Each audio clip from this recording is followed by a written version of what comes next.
The woman's hands trembled as she slid the thin gold band across the counter, and the pawnbroker's eyes held none of the sympathy she desperately needed in that moment. Tessa Aldridge had worn that ring for 3 years, through drought and hardship, through the kind of bitter cold that made bones ache, and the scorching Nevada summers that turned the earth to dust.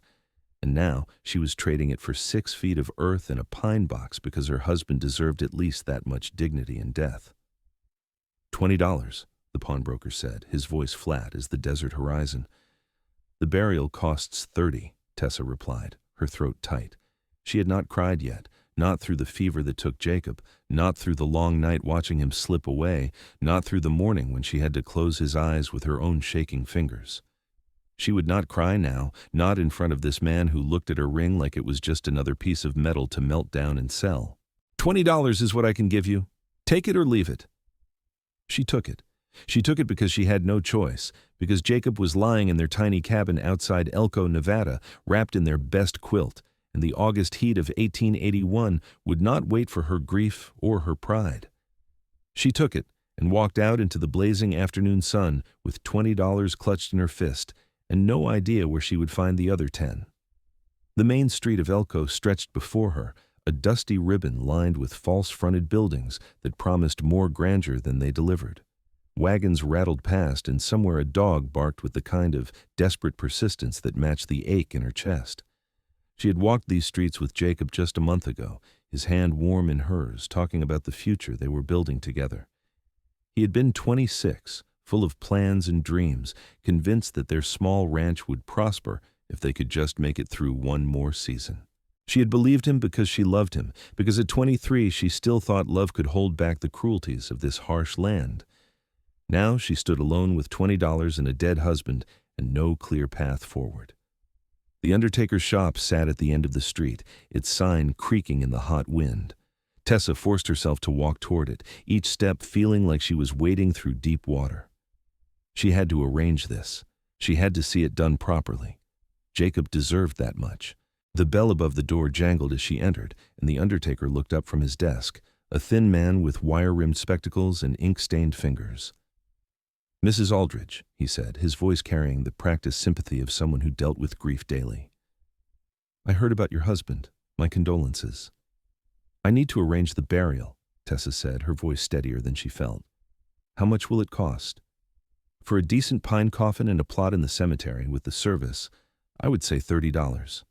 She placed her $20 on his desk. "This is what I have right now. I can get you the rest in a few days, I promise. I just need to sell something else, or perhaps find work, or—" "Mrs. Aldridge," the undertaker interrupted gently, "I cannot begin the arrangements without payment in full. The heat, you understand. Time is of the essence." "I know that," she said, and now her voice cracked, just a little. "I know time is short. Please. I'm asking you to trust me. I will get you the money." He shook his head slowly. "I'm sorry. Truly, I am. But business is business." Tessa felt something break inside her chest, some final piece of composure that had been holding her together. She gathered her $20 back up, her fingers numb, and turned toward the door. She would figure something out. She had to. She could not let Jacob lie there while she failed him in this final crucial thing. She stepped back into the brutal sunlight and stood there on the wooden sidewalk, lost. The town moved around her, indifferent to her crisis. A stagecoach rumbled past, throwing up dust. 2 men argued outside the saloon. A woman in a blue dress hurried by with a basket of laundry. Life continued, heedless and relentless, while Tessa's had ground to a halt. "You look like you are carrying the weight of the world, madam." The voice came from her left, deep and quiet, with a gentle roughness that made her turn. A man stood there, tall and lean, with sun-darkened skin and eyes the color of creek water in summer. He wore dusty chaps over worn denim, a faded blue shirt, and a hat that had seen better days. A working cowboy then, not one of the gambling drifters or silver miners who passed through Elko looking for quick fortune. There was something solid about him, something steady in the way he stood with his weight on one hip, his expression open and concerned. "I am fine," Tessa said automatically, though she knew it was a lie and he probably knew it too. "With respect, madam, you do not look fine. You look like someone who needs help." He touched the brim of his hat. Name is Kane Zeller. I work at the Double R Ranch, about 15 miles north of here. Been in town picking up supplies.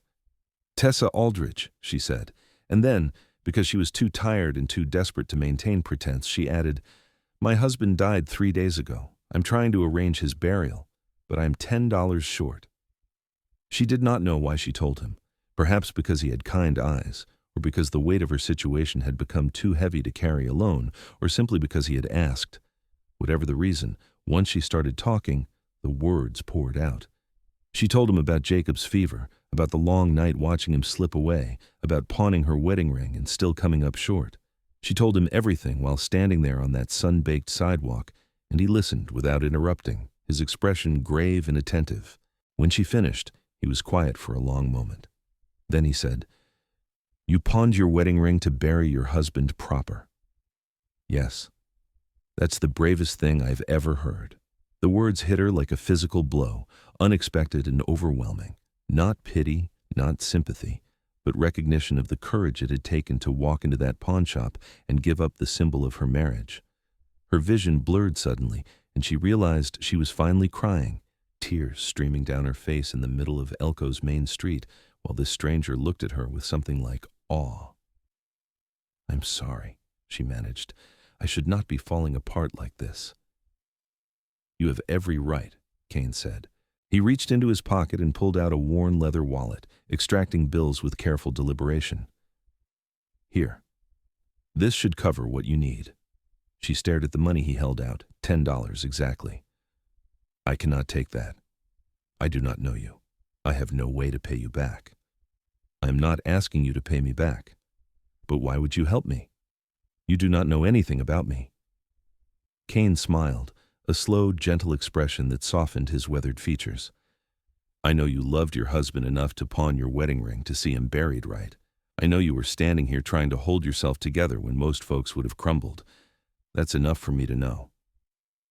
Tessa looked at the money, then at his face, trying to understand what kind of man gave away $10 to a stranger in need. $10 was not a small sum, not to a working cowboy. It likely represented weeks of wages. Yet he held it out to her without hesitation, without expectation. I will pay you back, she said firmly, taking the bills. I do not know how yet, but I will. If it makes you feel better to say so, then all right. But I am not keeping score. He touched his hat again. You go make those arrangements. Your husband deserves to be laid to rest proper, and you deserve some peace. She wanted to say more, to express the depth of her gratitude, but words felt insufficient. Instead, she nodded, clutching the money, and turned back toward the undertaker's shop. This time when she walked through the door, she had the full $30, and the undertaker's expression shifted from polite dismissal to professional efficiency. The burial was set for the following morning.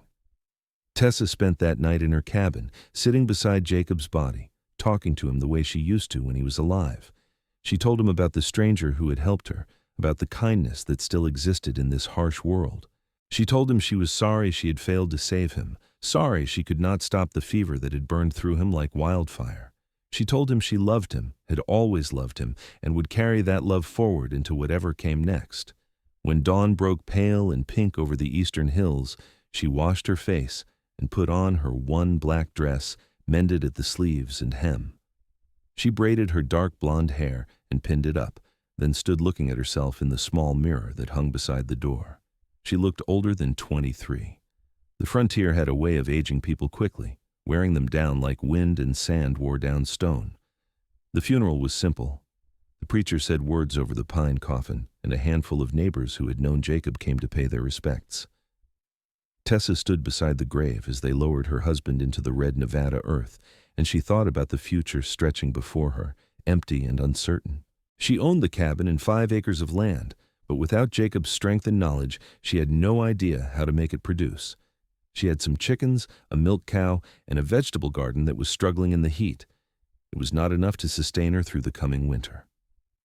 As the small group dispersed, Tessa remained beside the grave, reluctant to leave. This was the last time she would stand near Jacob, the last time they would occupy the same space on earth. Tomorrow she would have to figure out how to live without him, but today she could still be his wife, still be the woman who stood vigil at his graveside. Mrs. Aldridge? She turned to find Kane Zeller standing a respectful distance away, hat in his hands. He had cleaned up since yesterday, his shirt pressed and his boots brushed free of dust. "I hope you do not mind my coming. I wanted to pay my respects." "You did not know him," Tessa said, though she was not upset by his presence. If anything, she was grateful for it, for one more person to acknowledge that Jacob had existed, had mattered. "No, but I know you, and I figured you might need a friend today." A friend. The word settled into her chest, warm and unexpected. She had lost so much in these past days, but perhaps she had gained something too, something fragile and new. "Thank you," she said, "for yesterday and for being here today." "It is nothing," Kane replied, but his eyes said it was more than nothing, that it meant something to him to be here, to offer what comfort he could. They stood together in silence, watching the sun climb higher in the sky. The heat was already building, promising another scorching day. Grasshoppers clicked in the dry grass, and somewhere a meadowlark sang its liquid song, life persisting, indifferent to human grief. Finally, Tessa turned away from the grave. "I should go home. There is work to do." "I could ride out with you," Kane offered. "Make sure you get there safe." She should have said no. She should have maintained propriety, should have sent him away and handled things herself. But she was tired and grieving, and the thought of riding back to that empty cabin alone felt unbearable. So instead, she said, "Yes, I would appreciate that." Kane had a good horse, a sturdy bay gelding with intelligent eyes and a calm temperament. He walked the animal slowly beside Tessa's wagon, matching her pace as they left Elko and headed west toward her property. The land here was high desert, tough and beautiful in its own way, with sagebrush stretching to distant mountains and the sky arching overhead in endless blue. Jacob had loved this country despite its harshness, and Tessa had learned to love it too, had learned to see beauty in the spare landscape and strength in the plants that managed to thrive despite the heat and drought. "How long were you married?" Kane asked after a while, his voice breaking the comfortable silence. 3 years. We met in California and came out here together thinking we could build something. Jacob had this dream of ranching, of raising cattle and horses. We were still in the beginning stages, still trying to get established when." She trailed off, unable to finish the sentence. "I am sorry," Kane said quietly. 3 years is not nearly enough time." "No," she agreed. "It is not." They rode on, and gradually Tessa found herself talking more, telling him about her life with Jacob, about the good times and the struggles. Kane listened with the same attentive focus he had shown yesterday, asking occasional questions, but mostly just letting her speak. It felt good to talk, to give voice to her memories, to make sure someone else knew that Jacob Aldridge had lived and laughed and dreamed. When they reached her property, Kane helped her down from the wagon and then stood looking at the small cabin and the surrounding land. "You're planning to stay here?" he asked. "I do not know," Tessa admitted. "I own it outright. Jacob and I paid for it before we were married, but I do not know if I can manage it alone. I do not know enough about ranching, about the things that need to be done." "You could learn," Kane said, "if you wanted to. Maybe, or maybe I should sell it and move back to California, find work in a city somewhere." Kane turned to look at her, his expression serious. "Is that what you want?" Tessa considered the question. What did she want? A week ago, she wanted Jacob alive and healthy, wanted their dreams intact and their future secure. But that was not an option anymore. Now she had to figure out what came next, and the truth was, she did not want to leave. Despite the hardship and the grief, this land felt like home. She and Jacob had poured their hopes into this place, and abandoning it felt like abandoning him all over again. "No," she said slowly. "I want to stay. I want to make this work. I just do not know how." "Then I will help you," Kane said simply. "You have your own job, your own responsibilities. The Double R is not far from here. I could ride over in the evenings, show you what needs doing, help you get things sorted, at least until you feel steady on your feet." Tessa looked at him, at this man who had given her money for a burial and attended her husband's funeral, and now offered his time and knowledge without asking for anything in return. She should have been suspicious, she should have questioned his motives, but when she looked into his eyes, she saw only genuine kindness, the kind that was rare and precious in this hard world. "Why are you doing this?" she asked. Kane thought about it for a moment, his gaze drifting to the horizon. "My parents died when I was 14, he said finally. "Cholera. I was left alone, did not know how I was going to survive. A rancher named Tom Ridley took me in, taught me everything I know about cattle and horses and working the land. He did not have to. He just did it because it was the right thing to do. I guess I'm just trying to pass that kindness forward." Tom Ridley. Is that the owner of the Double R? Was. He passed 5 years back. His son runs it now, and he is a good man too. The Ridley family taught me that sometimes people help each other, not because they expect something back, but because that is how we survive out here, by looking out for one another. Tessa felt something shift inside her, some small easing of the terrible isolation she had been feeling. She was not alone. This stranger had appeared in her darkest moment and offered light, and she was not so proud that she could not accept it. "All right," she said, "I would be grateful for your help." Kane's smile was like sunrise, slow and warm and full of promise. "Then we will start tomorrow. I will come by after I finish my work at the ranch. We will figure out what needs doing and make a plan." True to his word, Kane appeared the next evening, just as the sun was beginning its descent toward the western mountains. He rode up to the cabin, dismounted, and spent the next 2 hours walking the property with Tessa, assessing what she had and what she needed. The chickens were doing well enough, though the coop needed repairs. The cow was healthy but would need to be bred if Tessa wanted to keep getting milk. The garden was struggling and needed better irrigation. The fences were in poor shape and would not hold if she wanted to expand to any livestock beyond what she currently had. It was overwhelming, all the work that needed doing. But Kane broke it down into manageable pieces, prioritizing the most urgent tasks and creating a timeline for the rest. "We will take it slow," he said. "No sense trying to do everything at once. You will burn yourself out that way." Over the following weeks, Kane became a regular presence at the cabin. He came every evening after finishing his work at the Double R, bringing his tools and his knowledge and his steady, reassuring presence.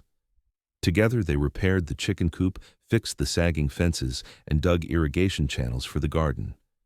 Kane taught Tessa how to properly care for the cow, how to read the weather for signs of coming storms, how to make simple repairs on equipment and structures. He was patient with her questions and generous with his praise when she succeeded at something new. Slowly, Tessa began to feel competent again, began to believe she might actually be able to maintain the property on her own. But more than that, she began to look forward to Kane's evening visits, to the sound of his horse approaching the cabin and the way his face would light up when he saw her. They talked while they worked, sharing stories about their lives and their hopes for the future. Kane told her about growing up in Kansas before his parents died, about the years he had spent learning to be a cowboy under Tom Ridley's guidance, about his dreams of eventually having his own small spread where he could raise horses. Tessa told him about her childhood in San Francisco, about meeting Jacob at a church social and falling in love despite her parents' disapproval of his Western ambitions, about the leap of faith it had taken to leave civilization behind and build a life in Nevada. She told him things she had never told anyone, secrets and fears and hopes that she had kept locked away. And Kane listened to all of it with the same focused attention he gave everything, making her feel heard and valued and important. One evening in late September, as they sat on the porch steps watching the sunset in a blaze of orange and gold, Kane said, "You know, you are doing real well with this place, better than a lot of folks who have been ranching for years." "That is because I have a good teacher," Tessa replied.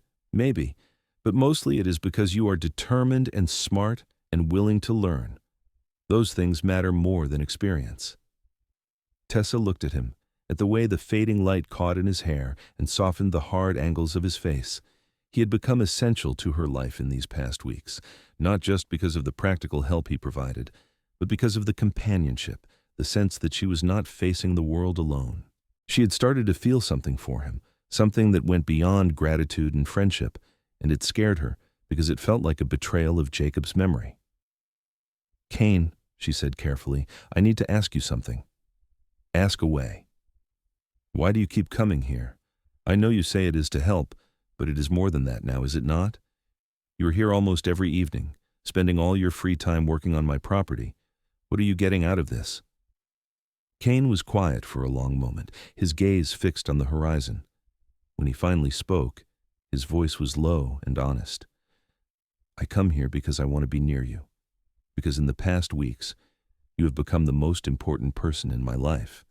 Because when I am not here, I am thinking about being here. Because—" He paused, then turned to look at her directly. "Because I am falling in love with you, Tessa." The words hung in the air between them, massive and undeniable. Tessa's heart hammered in her chest, torn between joy and guilt. "Kane, my husband has only been gone 2 months. I know. And if you tell me this is too soon, that you need more time, I will respect that. I will keep coming here as your friend and nothing more, for as long as you need. But I also believe in being honest about what I feel. And the truth is, I love you. I love your strength and your courage, and the way you face each day, even when it is hard. I love the way you laugh when something goes right and the way you concentrate when you are learning something new. I love everything about you, and I cannot keep pretending otherwise." Tessa felt tears welling up, but they were not the tears of grief she had been crying for weeks. These were different, complicated tears that held sadness and joy and confusion all mixed together. "I do not know what to say," she whispered. "You do not have to say anything right now," Kane replied. "I just wanted you to know, wanted you to understand why I keep showing up, why I will keep showing up for as long as you will let me." That night, after Kane had ridden back to the Double R, Tessa lay in bed staring at the ceiling and thinking about love and loyalty and moving forward. She had loved Jacob completely, had been a faithful and devoted wife, and his death had left a hole in her life that felt impossible to fill. But Kane was not trying to replace Jacob. He was offering something new, something different, a future that honored her past but did not remain trapped in it. She thought about the moment in Elko when Kane had called her brave, when he had seen her not as a widow to be pitied, but as a woman to be admired. She thought about all the evenings he had spent here, teaching and helping and simply being present. She thought about the way her heart lifted when she heard his horse approaching, the way she found herself watching the road for him, counting the hours until he would arrive. Maybe it was too soon. Maybe people would judge her for moving on so quickly. But out here in the high desert, where life was hard and uncertain, maybe the rules were different. Maybe when you found something good and real, you did not wait. You held onto it with both hands and refused to let go. The next evening, when Kane arrived, Tessa met him in the yard before he could dismount. "I have been thinking about what you said," she told him. Kane went still, his expression carefully neutral. And I think I am falling in love with you too. I think maybe I have been for a while now, but I was afraid to admit it. Afraid it meant I did not love Jacob enough, or that I was disrespecting his memory." "You could never disrespect his memory," Kane said, swinging down from his horse. "The fact that you are still here, still fighting to keep this place going, honors him more than anything else you could do." "Do you really think so?" "I know so." He stepped closer, close enough that she could feel the warmth radiating from him despite the cooling evening air. "Tessa, you gave up your wedding ring to bury him proper. You mourned him with everything you had. But you are still alive, and you deserve to live fully, to find happiness again. Jacob would want that for you." Tessa reached up and touched Kane's face, feeling the rough stubble of his jaw beneath her palm. "I do not want to rush into anything. I need to take this slow to be sure of what I'm feeling." "We will go as slow as you need," Kane promised. "I am not going anywhere." They took it slow.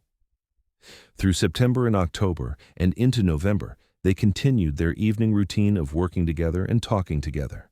But now there was an acknowledged tenderness between them, a recognition that they were building toward something more than friendship. Kane would sometimes take her hand while they walked the property or brush a strand of hair from her face with gentle fingers. Tessa would lean against him while they sat on the porch, finding comfort in his solid presence. The first time Kane kissed her, it was mid-November and the air had turned cold, bringing the promise of winter. They had just finished securing the cabin against the coming snows, banking earth around the foundation and checking the roof for leaks.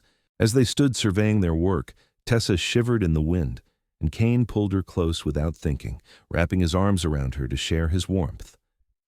She looked up at him, and something in her eyes must have given him permission, because he lowered his head slowly, giving her time to pull away if she wanted to. She did not pull away. She rose up on her toes and met him halfway, and the kiss was everything she had not known she needed, gentle and sweet and full of promise.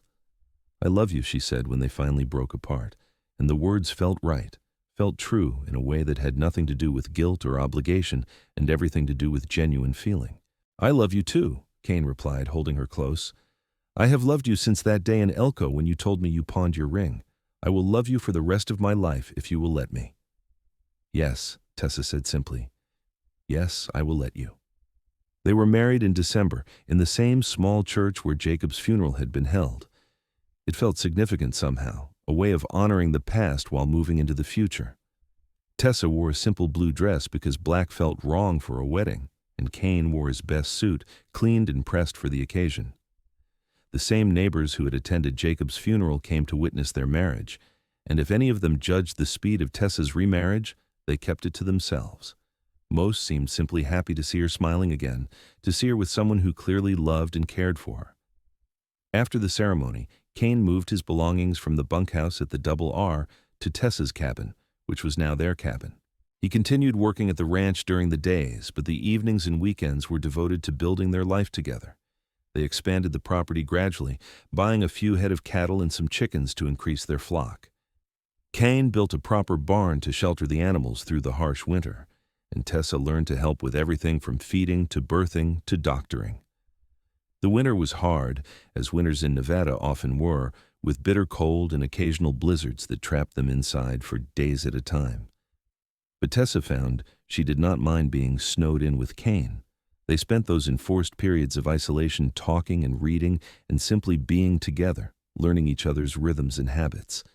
Kane taught her to play chess on an old board he had carved himself, and Tessa taught him the songs her mother had sung to her as a child. They were building a partnership, a true marriage based on respect and affection and genuine love. One evening in February, as they sat by the fire with snow falling steadily outside, Tessa said, "I need to tell you something." Kane looked up from the harness he was mending, his expression attentive. "What is it?" "I'm going to have a baby." The harness fell from his hands, forgotten. "Truly?" "Truly. I have suspected for a few weeks, but now I am certain. By late summer, we will be parents." Kane crossed to her in 2 long strides and pulled her into his arms, his face alight with joy. "This is the best news, the very best news. Are you happy about it?" "I am," Tessa said, and realized she meant it completely. "I'm happy and terrified and excited all at once.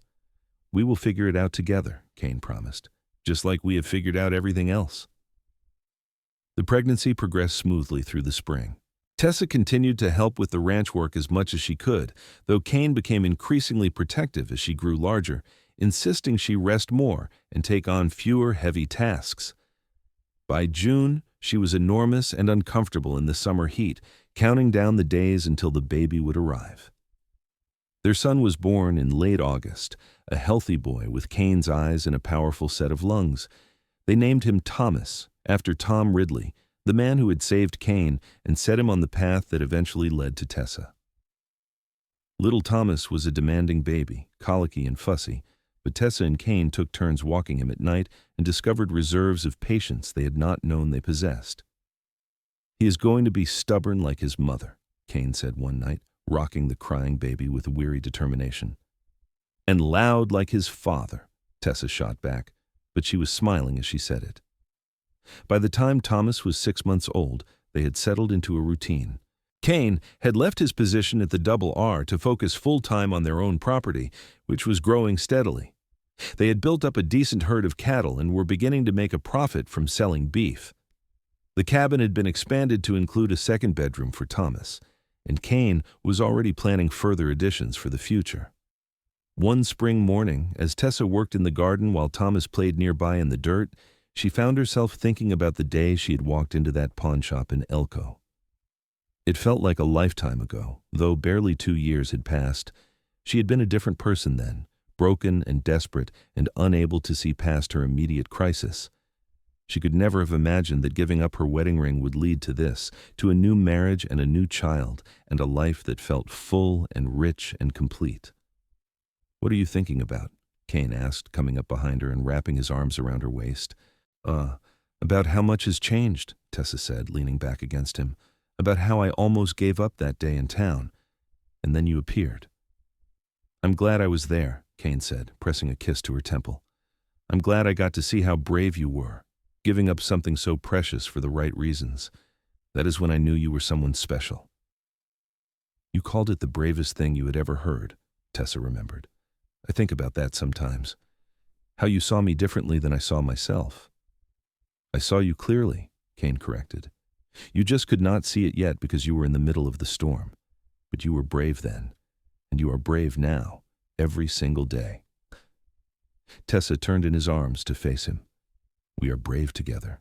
That is what makes it work." They stood there in the garden with their son playing at their feet and the sun warming their faces, and Tessa felt a profound sense of contentment. She would always carry Jacob in her heart, would always remember their 3 years together with fondness and gratitude.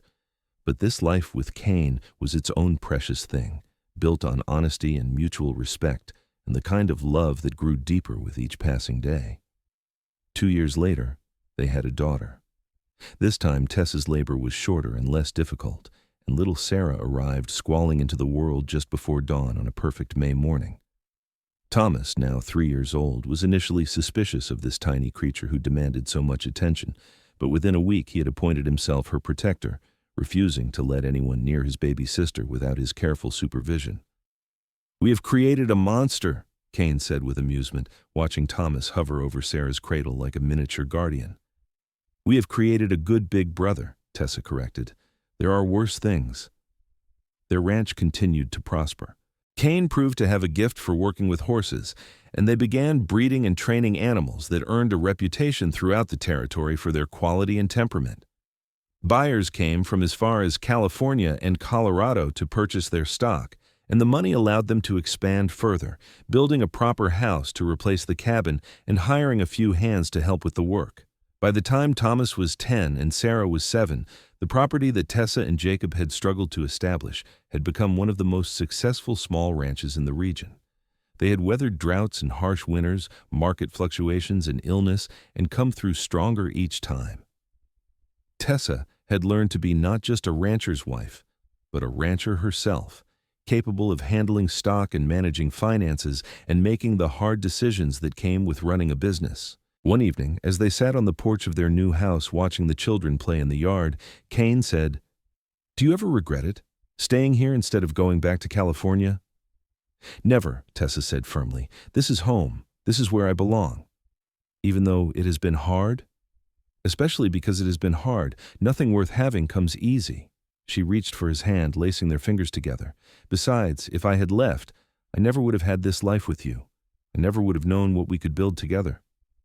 "I think about that day in Elko sometimes," Kane admitted, "how close we came to never meeting at all.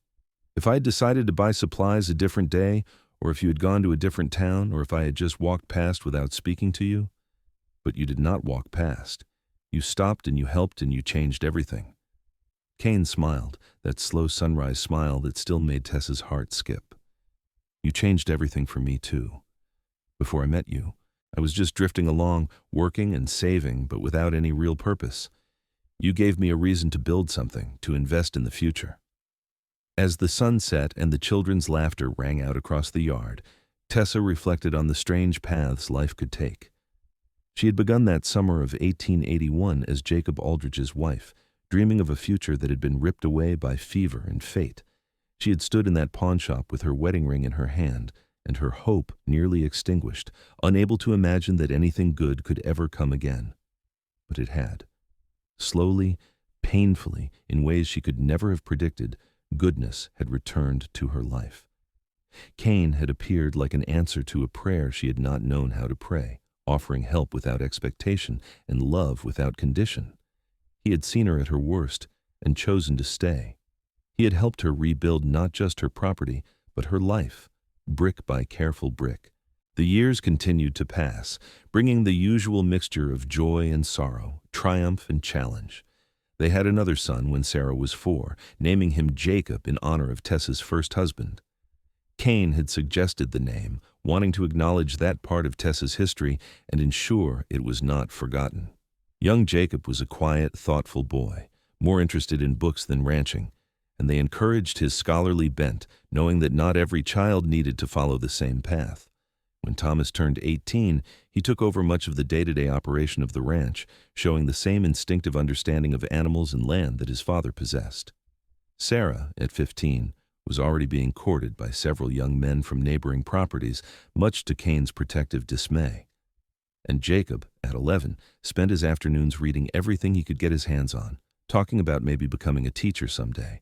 Tessa and Kane had grown older together, their faces weathered by sun and wind, their bodies marked by the hard work of frontier life. But they had also grown closer, their love deepening into something comfortable and enduring. They could communicate with just a look, could work side by side for hours without needing to speak, could comfort each other through grief and celebrate together in times of joy. One autumn evening, as they marked their 20th wedding anniversary, Kane took Tessa into town for a rare dinner at the hotel restaurant. Elko had grown considerably since that day in 1881, now boasting electric lights and several new businesses. The rough frontier town was slowly becoming civilized, though it still retained much of its Western character. After dinner, Kane led Tessa down the main street, which was now paved and lined with gas lights. He stopped in front of a shop that had not been there during their last visit, a small jewelry store with gleaming displays in the window. "Come with me," he said, pulling her inside. The proprietor greeted them warmly, and Kane asked to see the wedding rings. After examining several options, he selected a simple gold band, elegant and understated, and turned to Tessa. "You gave up your first wedding ring to do the right thing," he said quietly. "It was the bravest thing I had ever seen, and it showed me exactly who you were. But I have always wished I could give you another one, a ring that represents what we have built together. Will you accept this?" Tessa felt tears spring to her eyes as Kane slid the ring onto her finger. It fit perfectly, catching the light and shining against her work-roughened hand. "It is beautiful," she whispered. "Not nearly as beautiful as you," Kane replied. "Not nearly as beautiful as the life we have made." They walked back to their wagon hand in hand, the new ring solid and real on Tessa's finger. It was not a replacement for what she had lost, but rather a celebration of what she had found. Both rings, both marriages, were part of her story, part of who she had become.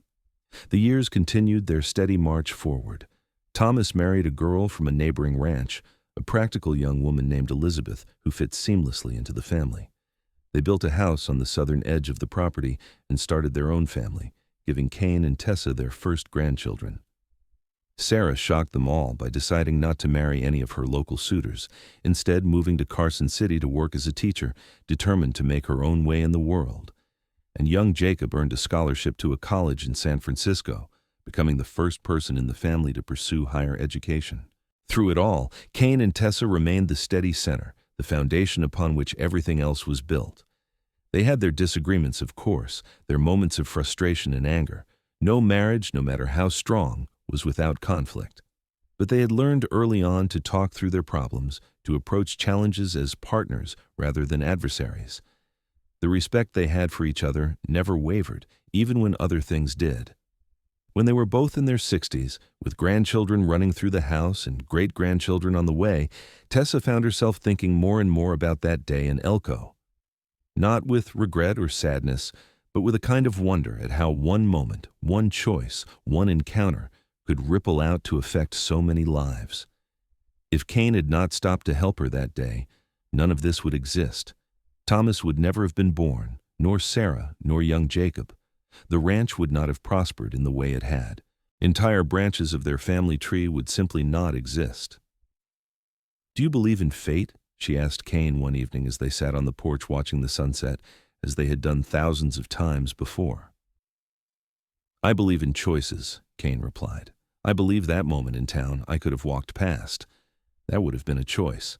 But I chose to stop, and you chose to accept my help, and we both chose to keep showing up for each other day after day. That is not fate. That is something we built deliberately.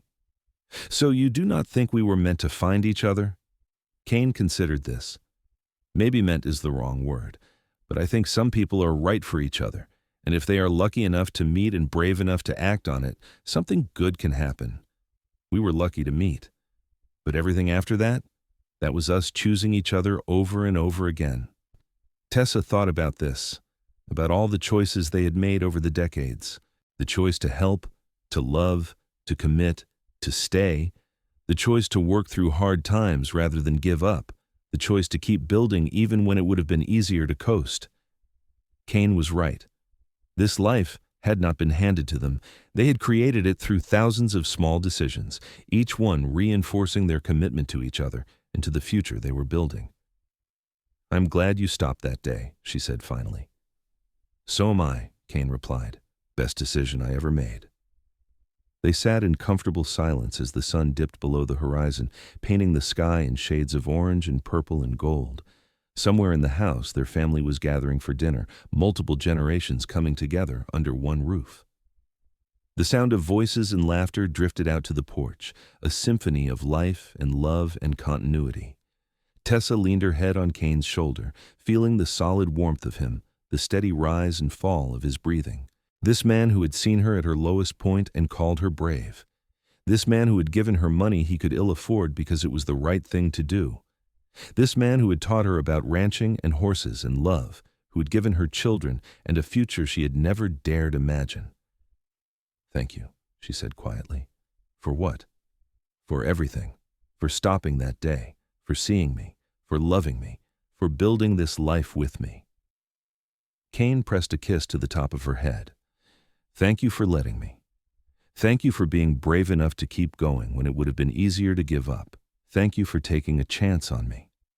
They sat together as the stars began to appear, one by one, in the darkening sky.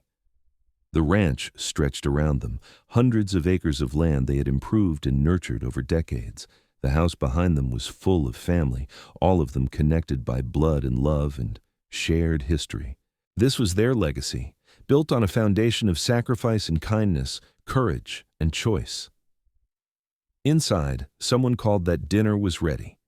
Kane stood and offered his hand to help Tessa up, just as he had done countless times over the years. She took it, feeling the familiar calluses on his palm, the strength in his grip. They walked into the house together, into the warmth and noise and love that filled every room. The next morning, Tessa woke early and went for a walk around the property, something she did often now that they had hired hands to handle most of the daily work. She walked past the barn where Kane was already up, talking to Thomas about the horses. She walked through the gardens that provided vegetables for their large family. She walked to the small cemetery at the edge of the property, where they had moved Jacob's grave years ago so he would always be part of the land he had loved. She stood beside the headstone, reading the familiar inscription, "Jacob Aldridge, beloved husband, 1855-1881. "Hello, Jacob," she said softly, as she sometimes did when she came here. "I hope you know I never forgot you. I hope you know that what I built with Kane does not diminish what we had. You will always be my first love, the man who brought me to Nevada and taught me to see beauty in this hard land." A breeze stirred the sagebrush, and a meadowlark sang its morning song. Tessa smiled, taking it as Jacob's answer, his blessing on the life she had made. She stood there a moment longer, turned and walked back toward the house, where Kane was waiting for her with coffee and that sunrise smile. That afternoon, the whole family gathered for a celebration. It was Tessa's birthday, her 65th, and her children and grandchildren had come from across the territory to mark the occasion. The house overflowed with people and food and joy, 3 generations united by blood and affection. As evening approached and people began to leave, heading back to their own homes and lives, Tessa stood in the doorway watching them go. Thomas and Elizabeth with their 4 children, all of them waving goodbye. Sarah down from Carson City for the occasion, promising to visit more often. Young Jacob, now a respected professor, talking animatedly with his father about some book they had both read. "Quite a legacy you have built," Kane said, coming to stand beside her. "We built it," Tessa corrected. "Every bit of it, we built together." "I suppose we did." Kane wrapped an arm around her waist. and I would not change a single moment of it. Not even the hard parts. Especially not the hard parts. They are what made us strong enough to appreciate the good parts. Tessa thought about the hard parts, Jacob's death, and the desperate grief that had followed. The years of backbreaking work to establish the ranch. The winter when they had nearly lost everything to disease that swept through the herd. The droughts and the floods and the thousand small crises that had tested them over and over again.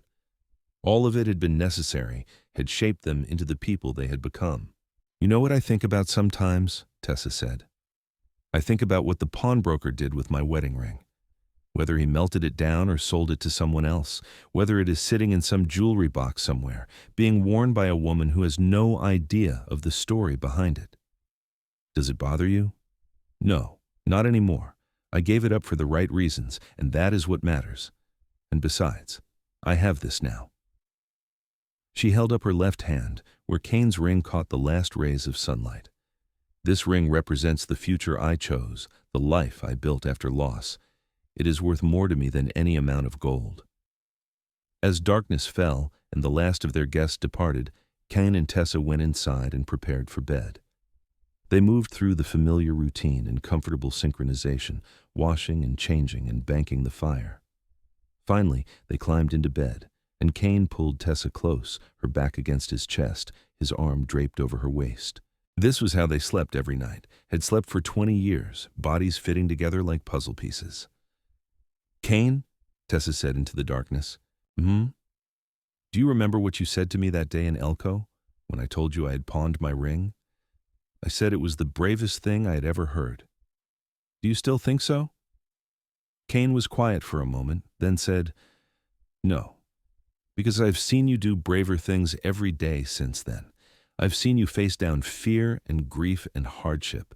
I've seen you build a life from nothing. I've seen you raise children and run a ranch and be a partner in the truest sense of the word.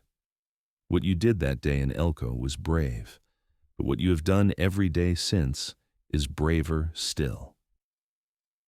Tessa turned in his arms so she could see his face in the dim light filtering through the window. The same is true of you. You stopped to help a stranger when you had no reason to. You gave money you could not afford to give. You opened your heart when it would have been safer to stay closed.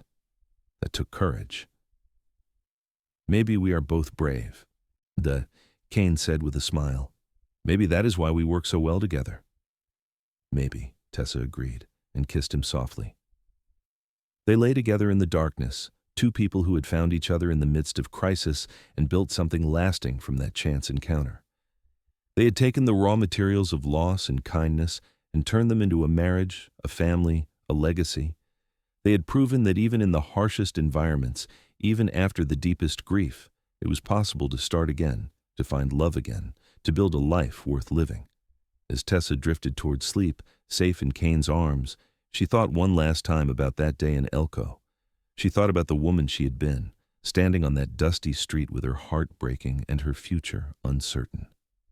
She thought about the cowboy who had appeared like Providence, offering help without judgment and seeing courage where she had seen only desperation.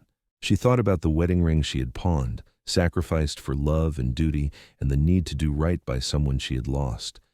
And she thought about the new ring on her finger, symbol of a love she had found in the aftermath, a second chance she had been brave enough to accept. Both rings were part of her story. Both loves had shaped who she was, and both choices, the choice to let go and the choice to hold on, had required the same fundamental courage, the willingness to keep moving forward even when the path ahead was unclear. That was the real bravery, Tessa realized as she slipped into sleep. Not the grand gestures or the dramatic moments, but the quiet determination to keep living, keep hoping, keep opening your heart to possibility even after it had been broken. The courage to believe that even after profound loss, joy could be found again. The strength to build and rebuild, to start over as many times as necessary, to never give up on the dream of a good life. She had found that courage within herself in a pawn shop in Elko, trading gold for dignity, love for duty. And she had found it again when she accepted Kane's help, when she allowed herself to love again, when she chose to stay and fight rather than flee and hide. The bravest thing, she thought as consciousness faded. not just pawning the ring, but everything that came after. Every day of choosing courage over fear, hope over despair, love over loneliness. That was the real story, the one that mattered most. And beside her, Kane slept peacefully, this man who had recognized her courage from the first moment and had spent the next 20 years helping her recognize it herself. This man who had called her brave when she felt anything but, and who had loved her into believing it was true. Together, they had built something that would last long after they were gone. Children and grandchildren who would carry their values forward, a ranch that would support future generations. But most importantly, they had built a love story that proved it was possible to rise from the ashes, to find light after darkness, to choose joy even in the shadow of grief. That was their legacy, more precious than land or livestock or anything else they might leave behind. They had shown that kindness mattered, that courage could be found in unexpected places, that love was not a finite resource that ran out when tragedy struck. They had shown that it was possible to honor the past while embracing the future, to carry loss while still choosing life. As the night deepened and the stars wheeled overhead, Kane and Tessa Zeller slept in their home on the Nevada frontier, surrounded by the evidence of everything they had built together. And somewhere in Elko, perhaps in a dusty pawnshop or on the finger of a stranger, a simple gold wedding ring continued its own journey, carrying within its circle the memory of sacrifice and love and the bravest thing one woman had ever done. The story that had begun with loss and desperation had become a story of hope and redemption. The cowboy who had stopped to help a grieving widow had become her husband, her partner, her greatest love. The woman who had pawned her wedding ring had discovered that sometimes you had to let go of one precious thing to make room for another.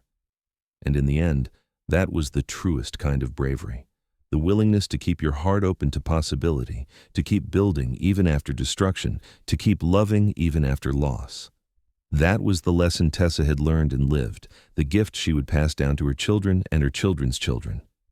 Sometimes the bravest thing you can do is simply to keep going, to wake up each morning and face the day, to accept help when it is offered, to allow yourself to heal and hope and love again, to believe that even after the darkest night, morning will eventually come. That was what Tessa had done, and in doing so, she had created a life far richer and fuller than anything she could have imagined, standing in that pawnshop in the summer of 1881. She had taken the fragments of her broken dreams and forged them into something new and beautiful and strong.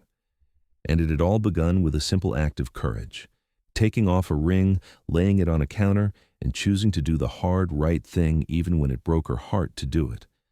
That decision had set everything else in motion, had brought Kane into her life, had created the future that now stretched behind her in an unbroken chain of days and years and love.